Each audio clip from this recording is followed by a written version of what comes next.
হলো আপনাকে আমি ব্যক্তিগতভাবে খুবই পছন্দ করি। আমি একটি খোলামেলা প্রশ্ন করতে চাই, যদি এই প্রশ্নটি আপনার নজরে পড়ে অনুগ্রহ করে উত্তর দিবেন আশা করি।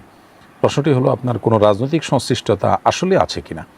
আলহামদুলিল্লাহ, নির্দ্বিধায় এটি আমি বলতে পারি যে আসুন্নাহ ফাউন্ডেশনের যে বৃহত্তর কর্মসূচি আছে এবং মহাকর্মযজ্ঞ আছে, এগুলো পরিচালনা করবার স্বার্থে আমরা ঘোষণাই দিতে হয়েছে এবং আমাদের মেমোরান্ডামে আছে এটি একটি অরাজনৈতিক প্রতিষ্ঠান, একটি অরাজনৈতিক চ্যারিটেবল প্রতিষ্ঠান। এই প্রতিষ্ঠান পরিচালনা করবার প্রয়োজনে আমরা আমাদের অরাজনৈতিক অবস্থান এটি ধরে রাখতে চেষ্টা করি এবং আমাদের যত কার্যক্রম আছে এই কার্যক্রমগুলো রাজনৈতিক চিন্তা ধারার সীমাবদ্ধ গণ্ডির বাইরে উঠে আমরা করার চেষ্টা করি। এমনকি সকল ধর্মের সকল মতের মানুষের জন্যই কল্যাণ সাধন করবার চেষ্টা আমরা করি। যদিও ধর্মীয় এবং ইসলামিক অর্গানাইজেশন হওয়ার কারণে আমরা ইসলাম এবং মুসলমানদের স্বার্থকে অগ্রাধিকার দিই, সেটা বলার অপেক্ষা রাখে না। কিন্তু বাংলাদেশের প্রচলিত যে দলীয় রাজনীতি আছে, সেই দলীয় রাজনীতির কোনোটির কোনো পর্যায়ের সাথে আমি সম্পৃক্ত নই এবং এগুলোর কোনোটির সাথেই আমরা আসলে জড়িত নই।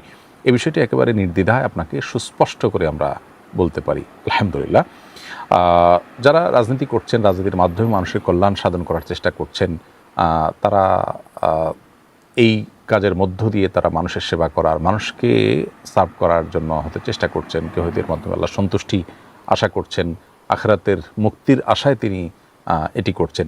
প্রত্যেকটা মানুষ যার যার দৃষ্টিভঙ্গির আলোকে কাজ করছে। আমরা আমাদের ক্ষুদ্র পরিসরে যে কাজগুলো করছি, এই কাজগুলো এবং রাজনীতি দুইটি একসাথে চালানো সম্ভব নয়।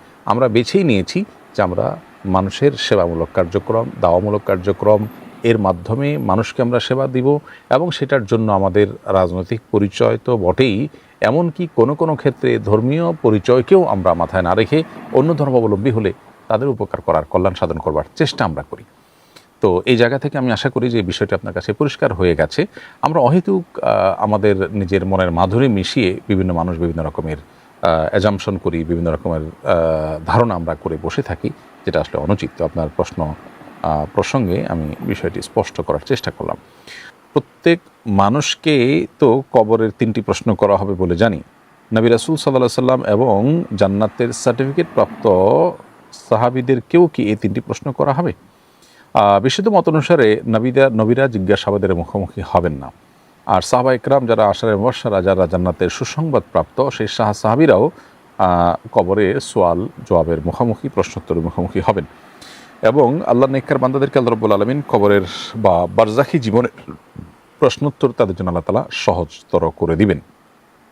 এটা বিভিন্ন আমলের কারণে আমরাও হাসিল করতে পারি, অর্জন করতে পারি। যেমন সূরা মুলক রাতের বেলা তেলাওয়াত করলে কবরের ফিতনা থেকে আল্লাহ তাআলা হেফাজত করেন। এরকম নবী সাল্লাল্লাহু আলাইহি ওয়াসাল্লাম দোয়া শিখিয়েছেন। আমরা নামাজের শেষ বৈঠকে যেটি পড়তে পারি, আল্লাহুম্মা ইন্নী আউযু বিকা মিন আযাবিন নার ওয়া আযাবিল কবর ওয়া আউযু বিকা মিন ফিতনাতিল মাহইয়া ওয়াল মামাত ওয়া আউযু বিকা মিন শাররি ফিতনাতিল মাসিহিদ দাজ্জাল। এই দোয়ায় আমরা আল্লাহর কাছ থেকে কবরের ফিতনা থেকে, কবরের আযাব থেকে পানাহ চাই।